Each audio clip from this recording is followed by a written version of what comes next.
far, my journey to the world of video game development has taught me about the current state of virtual reality, how a small idea can become the next hit game, and just how groundbreaking some of the work created in today's games really is. Today, I'll continue my journey by talking to a couple of true pioneers in the industry and get a glimpse into the tight-knit community that is game development.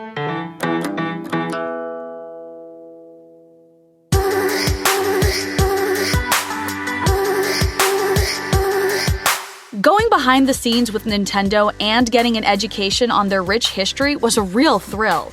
Now I'm excited to talk with a few more heavy hitters in the industry, as well as see what the future of indie game development really looks like.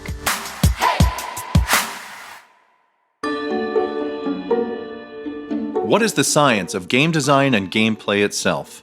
I think the other big skill for gamers is related to an understanding of human psychology, and that for me is where the science of game design really comes together with game design as an art form.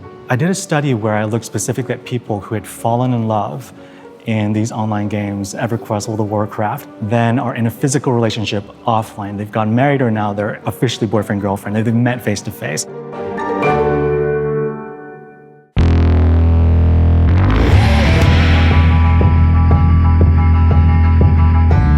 Video games are a cultural experience. It all has to do with not so much the technology, but how the games are experienced and remembered by the people who are playing them.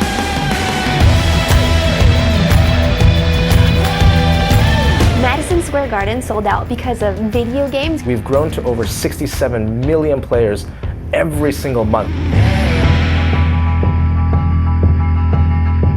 The big fear, I think, when people started gaming a lot was, oh, that's going to take these kids and isolate these people. No, they're actually social with people around the world.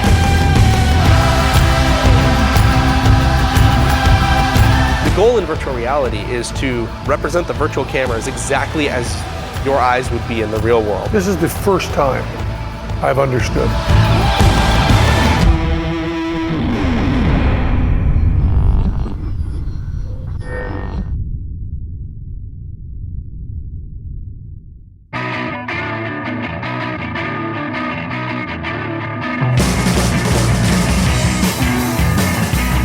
It's hard to believe that before Tony Hawk, there was very little, if no, precedence for a sports celebrity becoming their own brand through the medium of video games. But that's precisely what he did, and no one has done it quite like him since. Hey, Tony. Hi. Alison. How are you? What prompted you to get into the video game industry to begin with? Because Tony Hawk, yes, there's the man, but there's also the franchise. You have so many different irons in the fire. Why video games?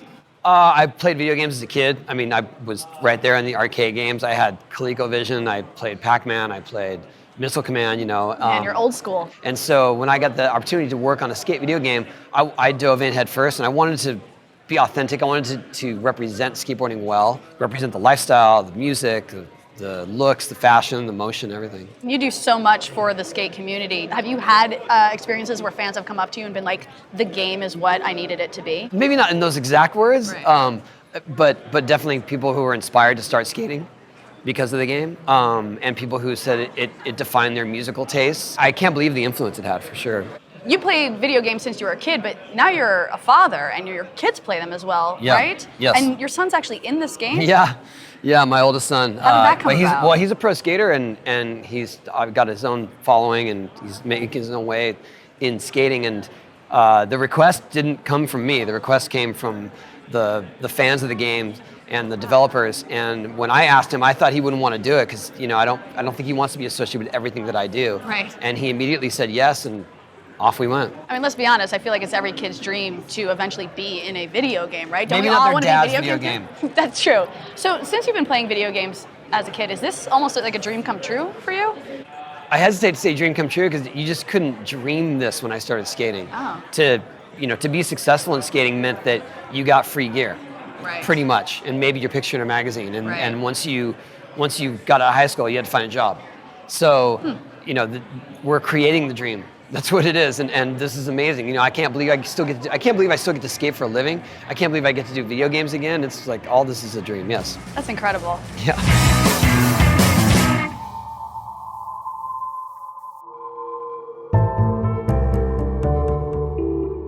This is Richard Lemarchand, a professor at the Interactive Media Division of the USC School of Cinematic Arts and former lead designer for Naughty Dog, a popular game developer with blockbuster titles like the Uncharted series and The Last of Us. Richard is going to educate me on what happens to the brain on games. Tell me some of the subjects you try to convey to your students or what you teach the students here. Well, in my role here as a professor in the USC Games program, I try and bring my game industry experience into the classroom. I count myself very lucky to have worked at a great studio like Naughty Dog that not only is really great with game design, crafting experiences full of terrific game mechanics that work really well, that create a lot of fun, where they know how to create characters that are really interesting as any we would find in a really spellbinding motion picture, but that also know how to plan and pace the development of a project and can make sure that every last thing in the game is polished to just the right state of perfection. What traits make someone a good gamer? And by that question, I mean, I could give you a game and you could probably crack it and do pretty well at it. Okay, so there are a couple of things that make for a great game player that also make often for a great game designer. Okay. One is to be a systems thinker.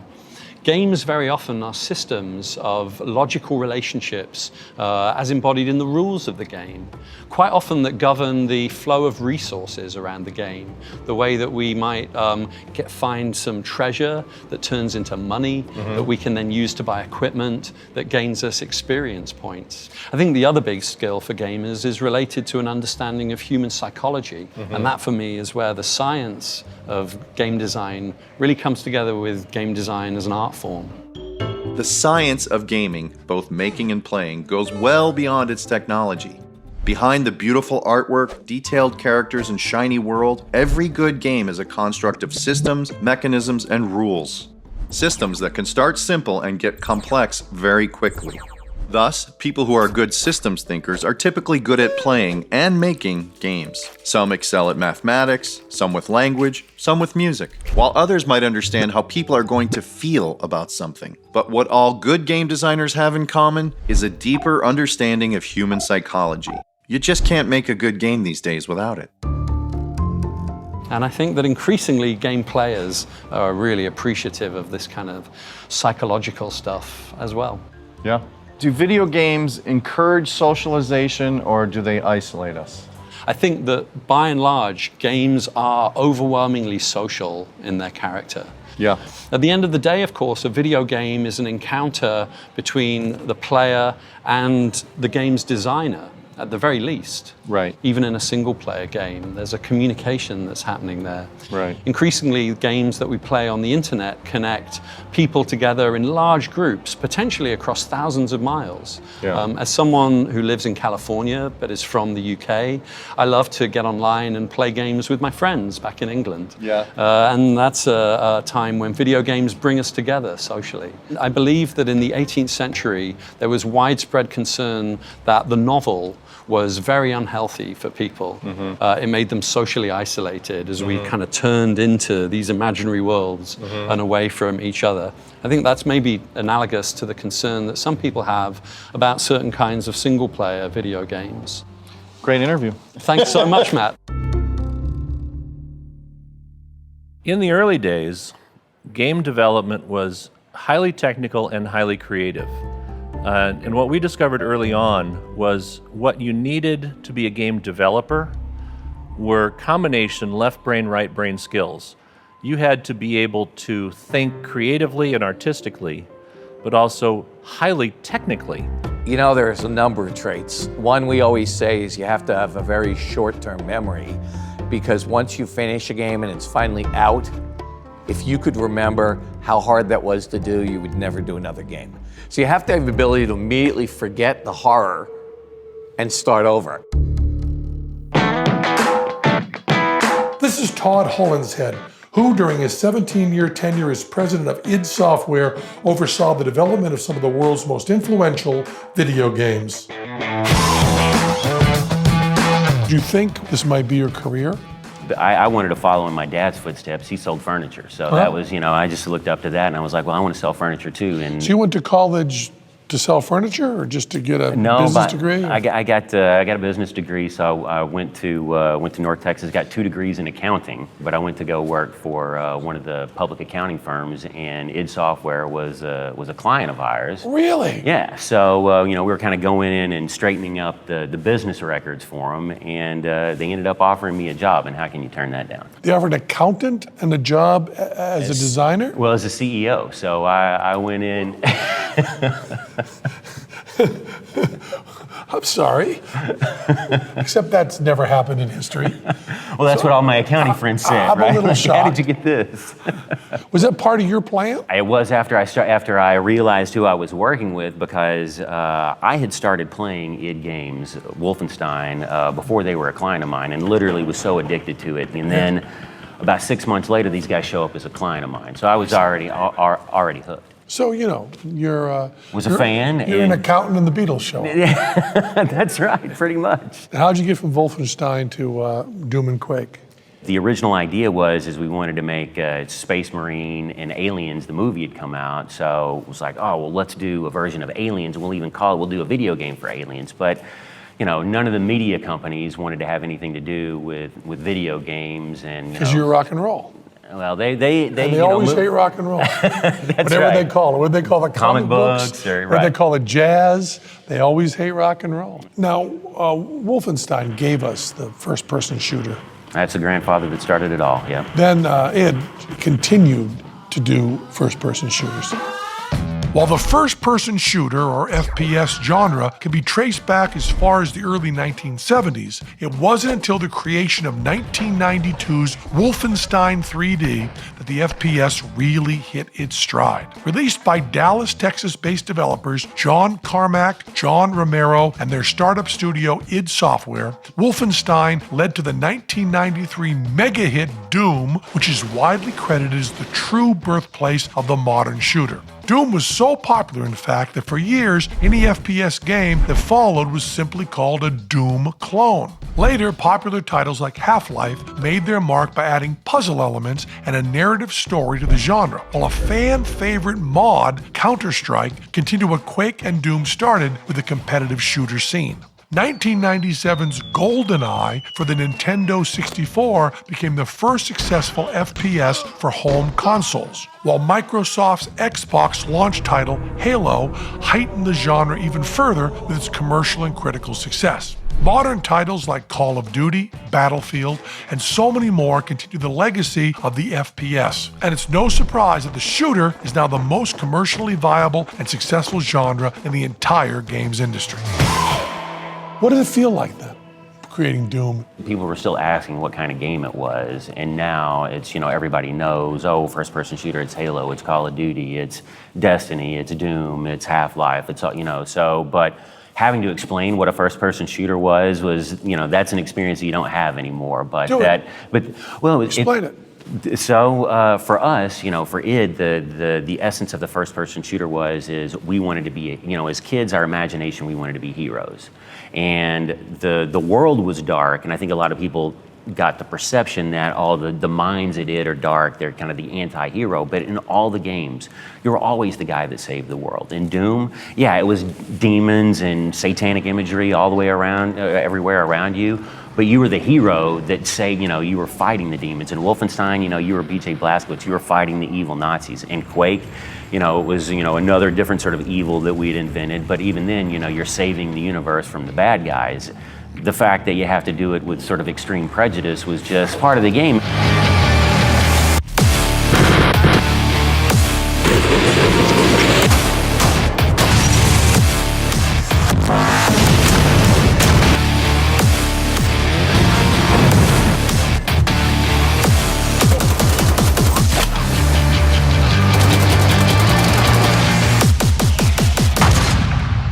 From Wolfenstein to Doom, it was like, well, we want something where we can look around and it feels like you have this world around you that's more immersive than just sort of 90-degree turns. The technology was very limited. It was ray tracing, what you could see, and every turn had to be 90 angles. Well, Doom added this element of verticality and where you didn't have to have 90-degree angles. And then, the next thing for us was, well, we want to be able to move in 360 degrees of freedom and jump and do all the stuff. And so that's kind of how the games progressed from the early on date is the things that you wished you could do in the game before we just made possible in the next game. The multiplayer stuff, that world that happens, that kind of starts with you, doesn't it? Yeah, I mean, 4-player, multiplayer, and Doom, over a modem. And if anybody's got a collector's item or a doorstop, and then Quake brought true play over the internet. That's great, man. I love the accountant becoming a superstar in a video game. That's great. That's the greatest background to have. When we saw Wolfenstein 3D, it was just amazing. I mainly played it because at that time it was a technological breakthrough. And then we went on and played Doom and Quake. You took a step backwards in image quality, but clearly it was a direction the games were going to go. Every Friday afternoon would knock off work and they would have a local area network just within the company, and everybody would play Doom. Everyone loves a first-person shooter. I mean, they're fun. They're great, especially when they're networked. This is Peter Moore, a real heavy hitter in the games industry. Peter has been behind some of the biggest launches and brands in video game history. I sat down with him to get a sort of state of the industry and find out where we're at and where we're headed. Peter, hi, Alison. Alison, I'm Great Peter. Pleased to meet you. So tell me a bit about your journey through video games. I've been blessed. I've been honored to work for three great companies. I was president and chief operating officer of Sega America. We launched the Dreamcast, which for me still is the precursor to everything we enjoy about online gaming today. It was dial-up modem, 56K, but we managed to get games to work. I coined a phrase at Sega in 2000. I said, we're taking gamers where gaming is going.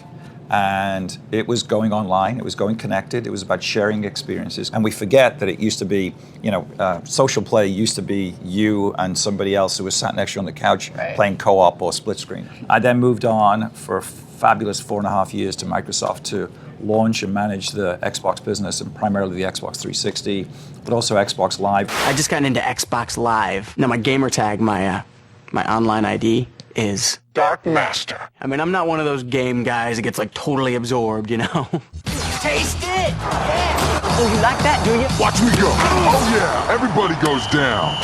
Yeah! But then got very tempted by an email. John Riccatello is back at Electronic Arts. He's building out a brand new organizational structure, which what he calls labels were being built.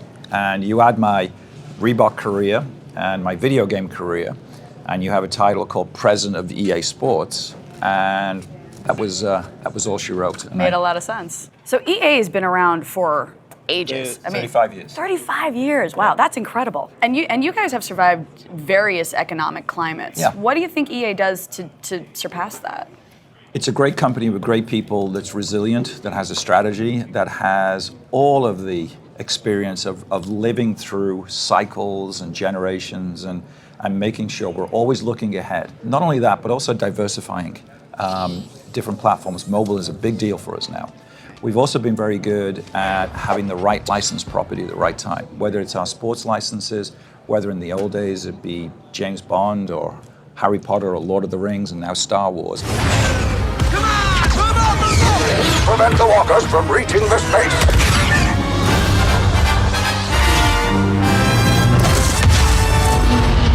Plus, we've built IP ourselves over the years, whether it's Battlefield, Need for Speed, Mass Effect, Dragon Age. These are IPs that gamers love. So, sports video games are massive and huge. You have Madden, you have NHL. FIFA. They're massive in the gaming community, but they can also be very polarizing. Why do you think that is? I think the polarization is that there's belief that we potentially need to do things differently, which is fine. We're so good at times that it's challenging sometimes to find competitors to us, which we welcome all the time. And I think, they also look at some of the licenses that we compete for and get, and wish other people would compete for them and get. Yeah. Do you have a moment that you see as your biggest success? In the last 2 to 3 years, we went through some difficult times 3-4 years ago, but also rehabilitating our company, our people, our brands, our franchises in the eyes of gamers over the last few years. And we had a rough time. I mean, we were, whether you believe it or not, quote unquote, worst company in America for 2 years. Wow. Which hurt. And, it's a little silly because clearly we weren't. And a lot of it was just the legacy. It just was popular to bash on EA. We're the man, and I'm a suit, and and we're successful, and we're a successful corporation. I like to think we're on the path to recovery. Well, it's really great to know that you hear the fans. Peter, thank you so much for your time. This has My been incredible. pleasure. I loved everything I learned here.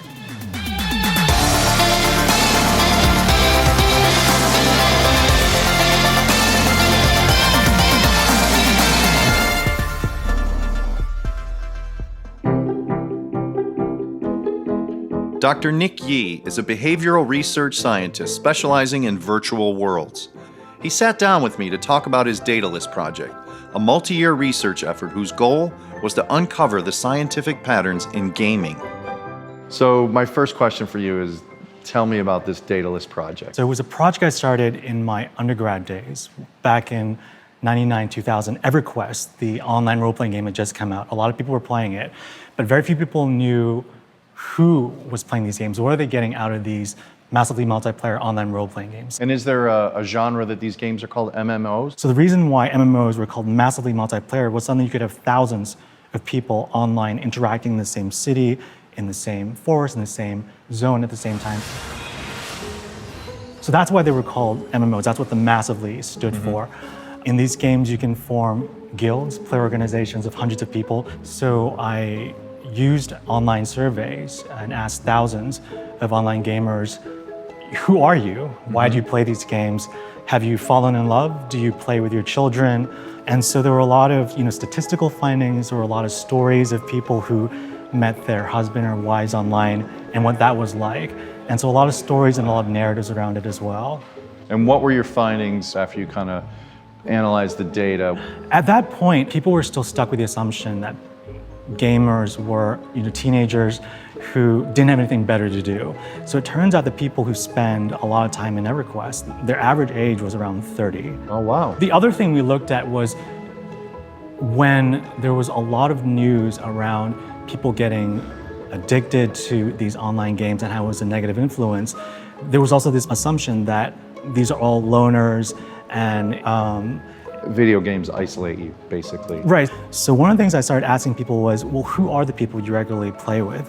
And what I found was that 80% of the people in these online games like EverQuest, World of Warcraft, they're actually regularly playing with people they already know in the real world. I did a study where I looked specifically at people who had fallen in love in these online games, EverQuest, World of Warcraft. So they first met online, then are in a physical relationship offline. They've gotten married or now they're officially boyfriend, girlfriend. They've met face to face. The question I asked them was, if you had met this person face to face first, do you think you would have fallen in love with them? 60% of them said, no, I would not have fallen in love with this person if I'd met them face to face first. And I said, well, why is that? And the reason why they said was, I would have written this person off for superficial reasons. They're too tall. They're too short, they're too blue collar. If I'd met them face to face, I wouldn't have given them the chance to get to know them on a human level. And what the game allowed them to do was they got to know this person by working with them, going through stressful crises, of being in a group, seeing how they react to crises. Do they yell at people when they get mad? And that's how the relationship formed. So there were a lot of interesting social stories and dynamics that came up over time. It was very interesting. So sounds like the biggest sort of surprise was that the age was much older and that the sort of social benefits were larger. Excellent. Didn't see that one coming. Thank you. That was good. You met your wife playing World of Warcraft? I did. What character was she when you met? She was a troll named Dead Rat. Okay. And very attractive, right? Yeah. By the way, this is going to be a great story for your grandchildren.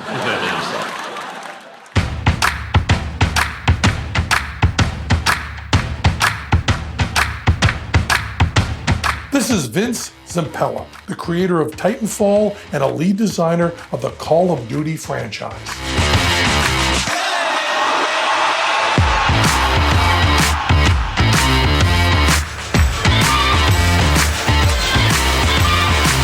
When did you know you wanted to do video games? I've always been into gaming, board gaming, card gaming, pen and paper like Dungeons and Dragons, video gaming when it became popular. I was always into computers. The opportunity came up one time for me to work at a game studio, and I'm like, that's stuff I do for free at home anyway. You want to pay me to do it? You're Mr. Call of Duty, huh? Somewhat, used to be. Used to be? Used to be. How'd that start? Well, ended up making a game at some point for Electronic Arts called Medal of Honor. Oh, sure. Clear the ramp! 30 seconds! Take cover! Went from there to making a game that was kind of competitive with it for Activision, and that was where Call of Duty was born. What was the idea? As close to real warfare as possible? Yeah, it was about capturing that feeling of, you not being the lone soldier. Mm-hmm. So it was about taking this character and putting him in a place where you realize, like, if you look off in the distance, there's fighting going on, and you realize you're just part of a bigger thing that's happening in the world. How many Call of Duties have there been? Oh, I don't even know at this point. I mean, the ones that I worked on were the original, Mm-hmm. Call of Duty 2, and then we did Modern Warfare and Modern Warfare 2. And they're up to now 1 billion. There's a lot, yeah. It's And what are you working become on a now? monster franchise. Now I did a game called Titanfall. Oh yeah, sure. That was out with the launch of the Xbox One. We're doing a sequel to that right now. And is that going well? It's been great, actually. The success has been fantastic for a brand new IP that no one's seen before on a launch console. We're 10 million unique players now, and it's been fantastic. The response is great. For us, it's a launching point. You put out a game when you have limited time and resources. You kind of always know there's so much more I think I could do.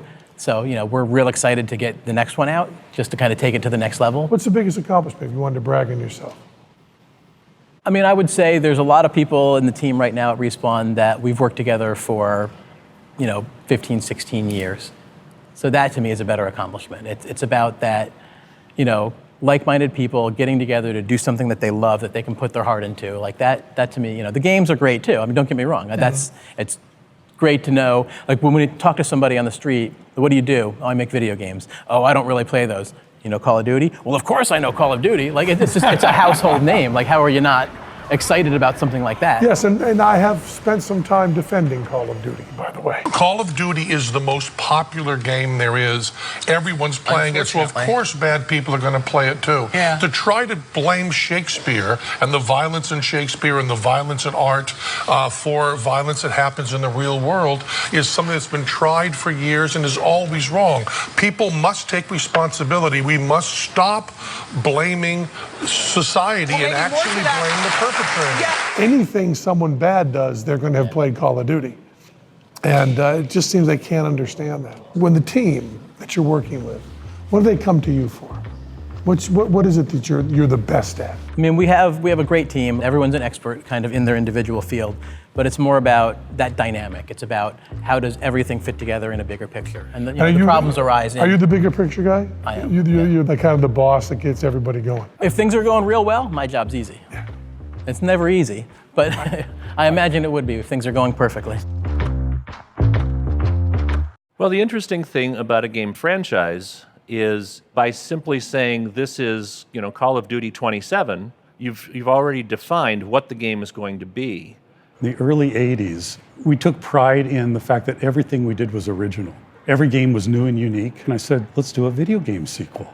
Pitfall was our biggest hit by Dave Crane, so let's do Pitfall 2. I think that may have been the world's first video game sequel. Now, of course, the whole industry is built on franchises, so it's come a long way.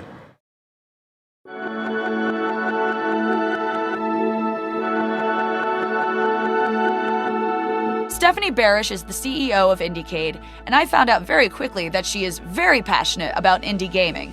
Man, Indiecade. I'm such a fan of Indiecade. Can you give people sort of a brief rundown of what Indiecade is if they're not aware of it?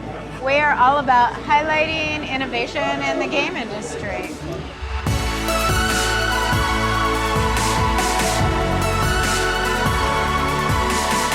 And why do you think indie games are so important to the gaming industry right now? Well, indie games really change the face of what games are. Who plays them, who makes them. All the new ideas are coming from the edge, and those are the people who are independent creators.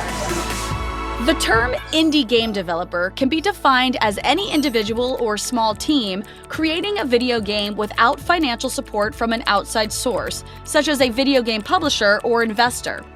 Indie games are typically fueled by digital distribution, where the games can be distributed directly to the consumer via a digital download. The increase in popularity of independent games in the past few years has allowed increased distribution of indie games on popular gaming platforms such as the PlayStation Network, Nintendo eShop, Xbox Live, and Steam. The barriers to entry for a good game developer have never been lower, but with so many indies entering the market, having a great game idea and executing it well are more important than ever. What does Indiecade do to help these developers and creators get their ideas off the ground? One of the best things that we can do is make people aware of the games. There's obviously a very clear difference between going an indie route with a game and going to one of the big publishers or studios or something like that. Do you think designers choose that out of necessity solely because they don't have as big of a budget or something along those lines? I think indie game makers are about passion, they're about the ideas they have and about wanting to get them done. So I think that they don't have a choice. They just have to follow their passion. What have been some of the biggest successes that Indiecade has had so far? Games like Everyday Shooter, which went on to become a big success, and Braid, which went on to become kind of an indie landmark, and N, which we know N++ is coming out soon. What defines what brings a game onto Indiecade? So we have 500 jurors around the world that review the games. It takes 3 months to go through all the games. And unlike anything else, we write a written review, like a long review, for every single developer who submits. Because even if they don't get into the festival, we want them to have feedback to be able to get in next time. Oh, that's a great thing. What advice would you give to an indie game developer on what they can do to best enhance their game? Part of the best thing to do is show their games to lots of people, come to lots of events and get feedback, and just maintain that feeling of passion that what they're doing is the most important thing and that is what they should be doing. Wonderful. I love it. I've played so many indie games. Like, to me, indie gaming is where it's at right now, because you're right, you get so much creativity behind these games. So it's really awesome being here at Indiecade. Thank you so much for talking with us. Oh, of course. Thank you for being here. Thanks. An indie developer has the flexibility of creating a game that's never been done before. And you get to experiment and see if any of those things become fun. Because after all, the reason we make a video game is to have fun. That's where you're going to get the great stuff. That's where you're going to get the games like Minecraft. Minecraft didn't come from a media company. Minecraft came from one guy who left the company and said, I want to build this for no other reason than the fact that I think it's going to be cool. That's the heart of the industry at the end of the day.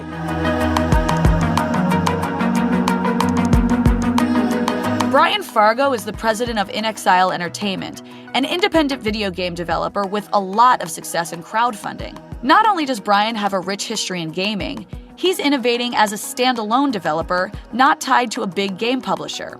I wanted to find out how and why he's taken this path in games. What was the catalyst that made you want to become a game developer? I did my first sort of some adventure games with Activision way back in the day, but then it was in '85 that we did Bard's Tale, and that really put us on the map. Now, you started with Interplay? I founded Interplay in 1983. Wow, that's OG, man. So talk about the journey from Interplay to what you're doing now with In Exile. Started off as a very small developer, and then I became a publisher, became one of these big publishers on the show floor, and then the dynamics of what it was required to become a publisher quite changed. I mean, it was kind of billion-dollar companies. So then I went back to being a developer again, and that was kind of a frustrating time trying to do work because I have my own kind of way of doing stuff. Because I make a certain kind of game. I make role-playing games that my audience loves, but they weren't very popular in terms of being financed.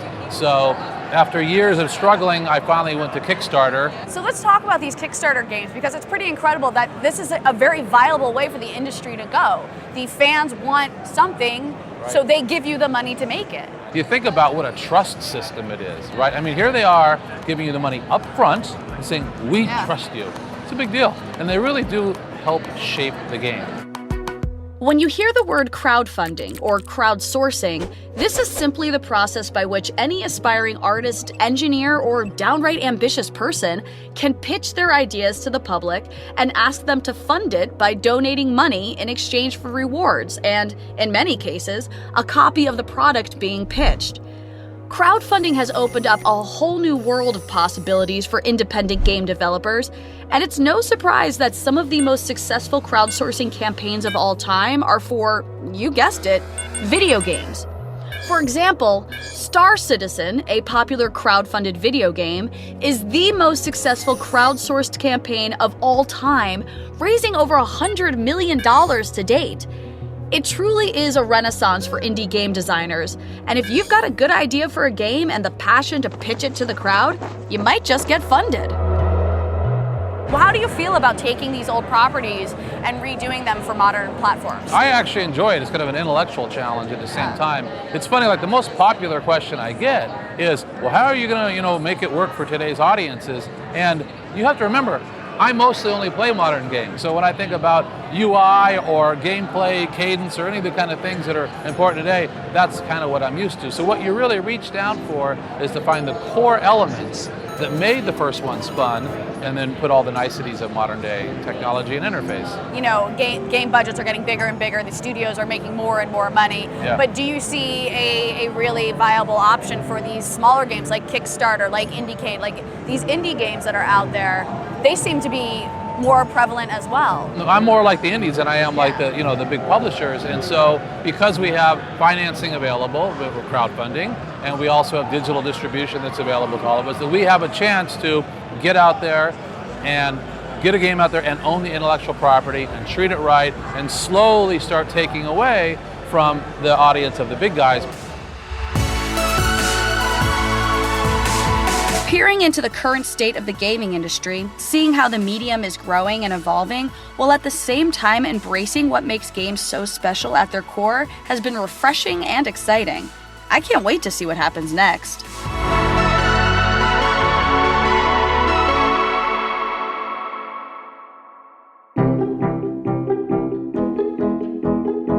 This is Eric Smith, author of the popular book, The Geek's Guide to Dating. And I want to talk to him about relationships in games and how more and more people are connecting through these online worlds. Are there any myths you can dispel about the lonely gamer or the nerd that spends their life alone? Yeah, I don't know how that sort of myth came about, where it's the gamer in their mom's basement being sad and playing their video games. Because you need to be social to really enjoy a video game. So many games these days are multiplayer. You go online, you meet people, and then there's that community aspect of gaming where you bring all your friends over and you gather around the television and you make a party out of a new game that's come out. So yeah, I don't know how that myth has sort of come to be, but geeks love people. Writing this book, what did you set out to learn? Well, I wanted to write something that was, I guess, not as predatory as a lot of dating books tend to be. I wanted to write something that was more just be yourself, embrace your geekiness. Were you a journalist before this? A blogger. Blogger? Yeah, so a little bit. What did you normally blog about? Geek culture. So lots of stuff about video game developers and comic book artists and things of that nature. So was this basically your experience, or did you go out and research other people's experience to compile data on your sort of theory? It was a little mixture of both. It was funny, the girl, well, now my wife, that I was dating at the time, she had just all these sort of weird, quirky dating books in her personal library that I spent a lot of time reading. I bought a lot of different dating books and then just sort of pulled from my own experiences while I was writing the book. So what did you learn about dating before you investigated how it correlated with the geek world? I think the biggest truth I took away from all the dating books is the importance of being selfless, I guess, doing stuff for your significant other, not expecting anything in return. And in video games, there's that's a big deal in video games, being the hero and not asking for much. Do you think it's harder for people who are geeks or game obsessives, let's say, to be selfless? I don't think so. Like, when you wrote it, were you teaching these guys and gals, like, guys, you need to get out of your own head, and if you want to mate, you need to do something for someone else? I was hoping to dish out that advice, but I don't think geeks are necessarily selfish. I think we're altruistic people. We like giving back a lot, but that was just sort of the message I wanted to push forward to sort of battle what I've been seeing on different blogs and articles. What do you see the future of gamer geek dating to be? There are those websites and everything, but I see it being a little more in person. There are all these speed dating events that happen at New York Comic-Con and San Diego Comic-Con, where like the geeks get together and they speed date and they move around, and those tend to be really well attended, all the ones that I've seen at least. So I definitely see the future of sort of gamer and geek dating getting off of those dating websites and sort of more into IRL type situations. What's IRL? In real life. Got it. Thank you. It has been very enlightening to get an education on the science and psychology of gaming in our culture today. It's also been a lot of fun to dive into the hot button topics of addiction, violence, and what games truly do to our brain.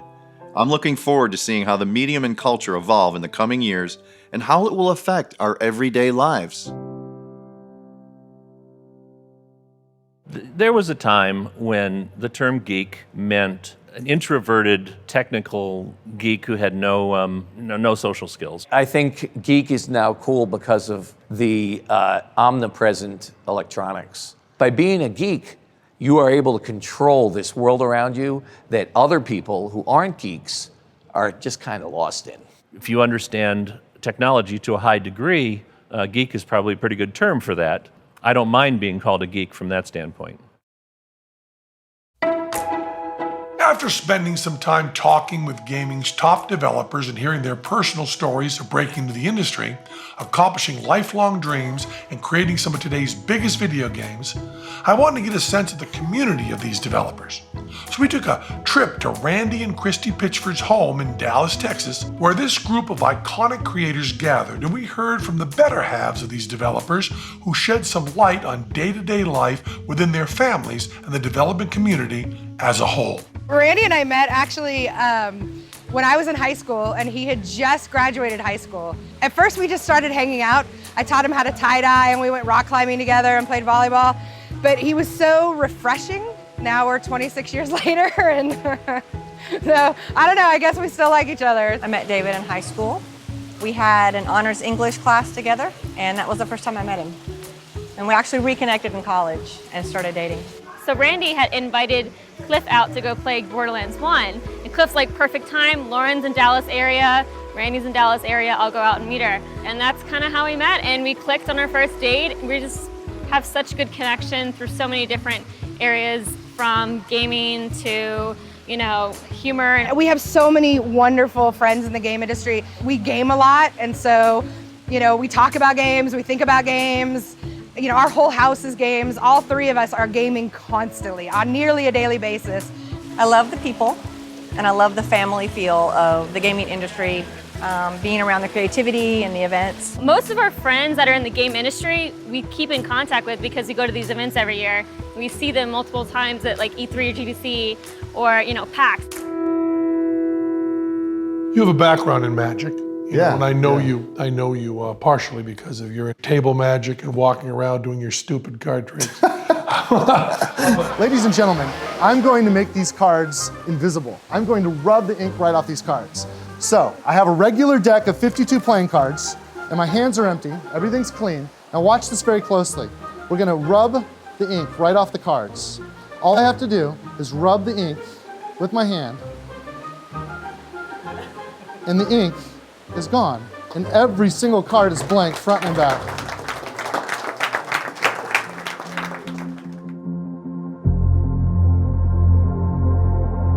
So our setup at home, we do not share consoles. Like, we don't split screen. We're kind of high maintenance like that. When I moved in, it was kind of funny to see like my game collection go with his game collection, because it just like looks so much more awesome all put together. Some of the technology that they use to actually make the game is pretty fascinating, the hours and the work that goes into that. I don't think a lot of people fully understand. I love video games because you can get instant gratification, instant accomplishment, and I love games that give me that. I mean, I always like to say that no matter what age you are, who you are, you can get into gaming. You just have to find the right game. I've actually converted a couple of my girlfriends over into games. Like, here's Guild Wars 2, come play with me. And they're like, what is this? I don't know. And now they got to level 80 before me, So like, they're like, this is fun. But I think for me, the best part is when I meet people who have met and bonded over video games, who have overcome. Like, if I didn't have this, my life was lacking, or I was alone, or, like, those stories to me are so phenomenal that video games can have that kind of powerful impact on people.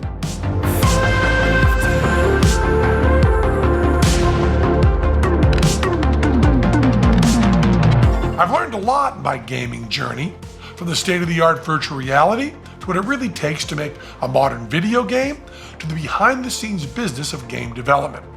This truly is a vibrant community of creators and friends. It's been a fascinating and enlightening journey.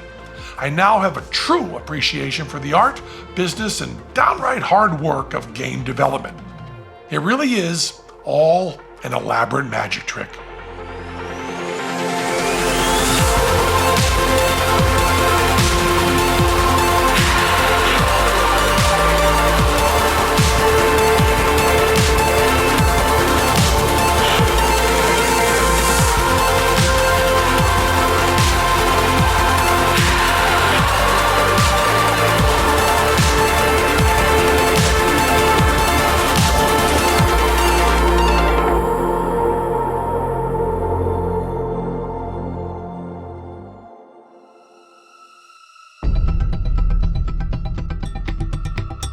Well, I hope you enjoy it. Sounds like your 85th E3 or however. Don't remind me of the number. Don't remind me of the number. I know. You got yourself to a position where you sat in your office, played video games, and handled money. Is that right? They wanted it.